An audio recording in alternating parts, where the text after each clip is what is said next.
Ղազարյանն եմ, Արթուր Ղազարյանի մայրը, իմ տղան ծառայել է Հադրութի 38-401 զորամասում։ Իմ տղայի հետ վերջի անգամ եմ խոսացել 2010 թվականի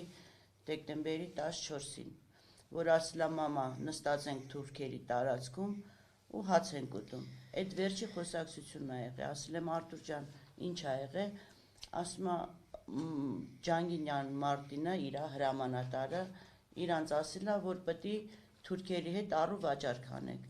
Ասի Արթուր ջան, զգույշ մնա, հանկարծ մի բան չեղնի, գլխիդ փորձանք, մամա ասում է, եթե Արթուր Ջանգիրյան Մարտին ասել է, ուրեմն պետք է անենք։ Այդ վերջի խոսակցությունն ա եղել 14, 15, 16, 17, 17-ին նոր զանգել են, առավոտյան 12-ին, որ կներեք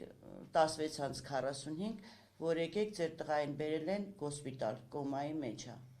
Այդ ժամանակ գնացել ենք տեսնել, որ իմ տղան արդեն մահացած ա եղել։ Ինչի եմ ասում մահացած, որ ի սկզբանե ես իմ տղային տեսել եմ,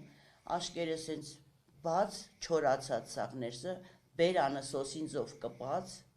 ներսից սոսինձով կպած, իբրև իմ տղան կոմայի մեջ է, եթե իմ տղան կոմայի մեջ ա եղել, ինչ կապ ուներ այդ սոսինձը իմ տղայի բերան, ինչի եմ ասում այսքան բանը, որովհետև իմ տղային մահացած են բերել։ Ու առ այսօր քնիչ, դատախազ, նույն Աննա Վարդապետյանը, նույն ինչ գործողությունները ծնողները ասում են, հանձնաժողով են ստեղծել, խումբ են արել, ոչ մեկը չի ուզում այդ գործը բացահայտվի։ Աննա Վարդապետյանը այն ժամանակ, որ խմբի ղեկավար էր, իմանալով, որ իմ տղային մահացած են բերել, դիակն են տար, ինքը 15-20 րոպե սենց շոկ ա ապրել, ասել ա ոնց նման բան պատահում ա թե չէ։ Բա Աննա Վարդապետյան, ես հիմա քեզ ասում եմ,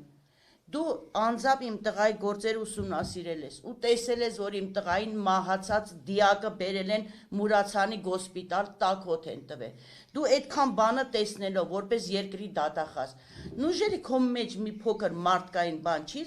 արթնանում, որ ասես այո, ծնողը ճիշտ է, երեխուն մահացած ենք բերել։